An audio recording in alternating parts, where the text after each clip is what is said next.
Hi friends, എല്ലാവർക്കും ഐഷ ശ്രീമൽഡിൻ്റെ പുതിയൊരു വീഡിയോയിലേക്ക് സ്വാഗതം. അരി കുതിർക്കും വേണ്ട, അരക്കും വേണ്ട, അരിപ്പൊടിയും വേണ്ട, പുട്ടുപൊടിയും വേണ്ട, കുറച്ച് റവയും തേങ്ങയും ഉണ്ടെങ്കിൽ വളരെ എളുപ്പത്തിൽ ചെയ്തെടുക്കാൻ പറ്റുന്ന നല്ല ടേസ്റ്റി ആയിട്ടുള്ളൊരു പലഹാരമാണ് ഇന്ന് നമ്മൾ തയ്യാറാക്കിയെടുക്കുന്നത്.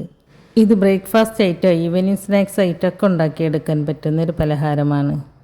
അപ്പോൾ നമ്മുടെ വീഡിയോ നിങ്ങൾക്ക് ഇഷ്ടമാവുകയാണെങ്കിൽ ലൈക്ക് ചെയ്യാനും നിങ്ങളുടെ ഫ്രണ്ട്സിനും ഫാമിലിയിലേക്കൊക്കെ ഈ വീഡിയോ ഷെയർ ചെയ്ത് കൊടുക്കാനും ചാനൽ സബ്സ്ക്രൈബ് ചെയ്യാത്തവരുണ്ടെങ്കിൽ സബ്സ്ക്രൈബ് ചെയ്ത് സപ്പോർട്ട് ചെയ്യാനൊന്നും മറന്നു പോകരുത് കേട്ടോ.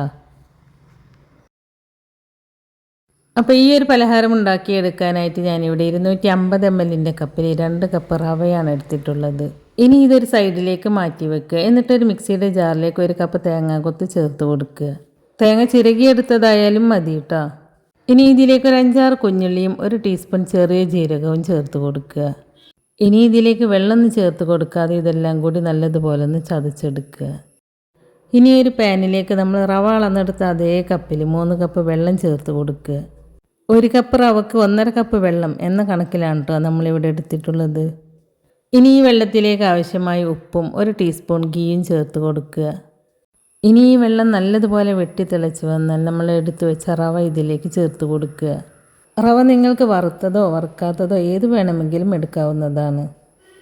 ഈ റവ വെള്ളത്തിലേക്ക് ചേർത്ത് കൊടുത്തതിന് ശേഷം ഇത് നല്ലതുപോലെ ഒന്ന് വാട്ടിയെടുക്കണം. നമ്മൾ പത്തിരിക്കൊക്കെ പൊടി വാട്ടിയെടുക്കൂലേ, അതുപോലെ തന്നെ വാട്ടിയെടുക്കുക കേട്ടോ. ഇതിലെ വെള്ളമൊക്കെ ഒന്ന് ഡ്രൈ ആയി വന്നതിന് ശേഷം നമ്മൾ ചതച്ചെടുത്ത തേങ്ങയുടെ കൂട്ടില്ലേ, അത് ഇതിലേക്ക് ചേർത്ത് കൊടുത്തിട്ട് നല്ലതുപോലെ ഒന്ന് ഇളക്കി യോജിപ്പിച്ചിട്ട് എടുക്കുക. ലോ ഫ്ലെയിമിൽ വെച്ച് കൊടുത്തിട്ട് വേണം കേട്ടോ ഇത് നല്ലതുപോലെ ഒന്ന് മിക്സ് ചെയ്തെടുക്കാനായിട്ട്. ഇപ്പം ഞാനിത് നല്ലതുപോലെ ഒന്ന് മിക്സ് ചെയ്തെടുത്തിട്ടുണ്ട്. ഇനി ഇത് ചൂടാറാനായിട്ട് നമുക്കൊരു കൗണ്ടർ ടോപ്പിലേക്ക് മാറ്റി കൊടുക്കാം. റവ ചെറുതായിട്ടൊന്ന് ചൂടാറിയിട്ട് വന്നാൽ ഇതിലേക്ക് 2 ടേബിൾ സ്പൂൺ മൈദപ്പൊടി ചേർത്ത് കൊടുക്കുക. അതിനുശേഷം ഇത് നല്ലതുപോലെ ഒന്ന് കുഴച്ചെടുക്കുക. കയ്യിൽ ഒട്ടിപ്പിടിക്കാതിരിക്കാൻ വേണ്ടിയിട്ടാണ് കേട്ടോ നമ്മളിതിലേക്ക് മൈദപ്പൊടി ചേർത്ത് കൊടുക്കുന്നത്. മൈദപ്പൊടിക്ക് പകരം നിങ്ങൾക്ക് വേണമെങ്കിൽ ഇതിലേക്ക് ഗോതമ്പ് പൊടിയും ചേർത്ത് കൊടുക്കാവുന്നതാണ്. ഞാനിതിലേക്ക് ഒരല്പം കരിഞ്ജീരകം കൂടി ചേർത്ത് കൊടുത്തിട്ടുണ്ട് കേട്ടോ. അപ്പോൾ നിങ്ങളുടെ അടുത്ത് കരിഞ്ജീരകം വെള്ളമൊക്കെ ഉണ്ടെങ്കിൽ ഇതിലേക്ക് ചേർത്ത് കൊടുത്താൽ നല്ലൊരു ടേസ്റ്റാണ്.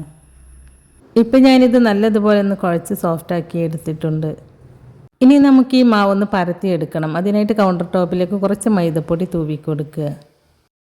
എന്നിട്ടൊരു ചപ്പാത്തി കോല് വെച്ചിട്ട് ഈ മാവ് നല്ലതുപോലെ ഒന്ന് പരത്തിയെടുക്കുക.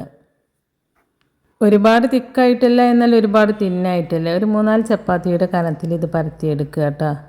ഇനി ഇത് പരത്തിയെടുക്കുന്നതിന് പകരം നിങ്ങൾക്ക് വേണമെങ്കിൽ ചെറിയ ചെറിയ ബോൾസാക്കി എടുത്തിട്ട് പത്തിരി പ്രസ്സിൽ വെച്ചിട്ട് പ്രസ് ചെയ്തെടുത്താലും മതി. അപ്പോൾ ഞാനിത് ഈ ഒരു കനത്തിൽ ഇവിടെ പരത്തിയെടുത്തിട്ടുണ്ട്. ഇനി ഒരു ഗ്ലാസ്സോ അല്ലെങ്കിൽ ഇതുപോലത്തെ ഒരു ബോട്ടിലിൻ്റെ അടപ്പോ വെച്ചിട്ട് നമുക്കിത് റൗണ്ട് ഷേപ്പിലൊന്ന് കട്ട് ചെയ്തെടുക്കാം.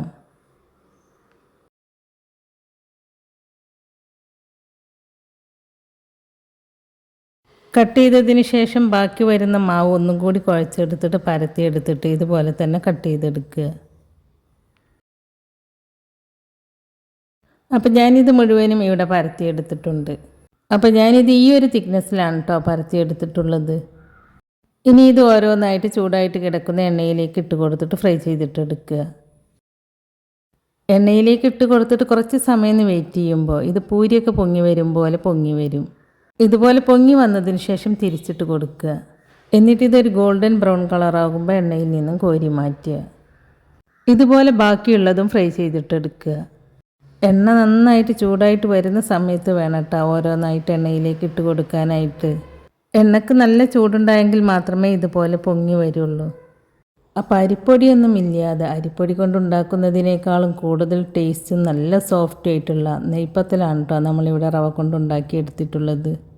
അപ്പോൾ വളരെ സിമ്പിളല്ലേ ഇതുണ്ടാക്കിയെടുക്കാൻ. നമ്മൾ അരിപ്പൊടി വെച്ചുണ്ടാക്കുന്നതിനേക്കാളും നല്ല സോഫ്റ്റുമാണ്, അതുമല്ല നല്ല ടേസ്റ്റുമാണ്.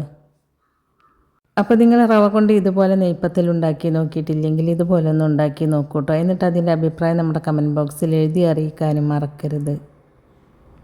അപ്പോൾ നമ്മുടെ ഇന്നത്തെ ഈ വീഡിയോ നിങ്ങൾക്ക് ഇഷ്ടമായിട്ടുണ്ടാവുമെന്ന് വിചാരിക്കുന്നു. ഇഷ്ടമായിട്ടുണ്ടെങ്കിൽ ലൈക്ക് ചെയ്യാനും നിങ്ങളുടെ ഫ്രണ്ട്സിനും ഫാമിലിയിലേക്കൊക്കെ ഈ വീഡിയോ ഷെയർ ചെയ്ത് കൊടുക്കാനും ചാനൽ സബ്സ്ക്രൈബ് ചെയ്യാതെ ആരെങ്കിലും കാണുന്നവരുണ്ടെങ്കിൽ സബ്സ്ക്രൈബ് ചെയ്ത് സപ്പോർട്ട് ചെയ്യാനൊന്നും മറന്നു പോകരുത് കേട്ടോ.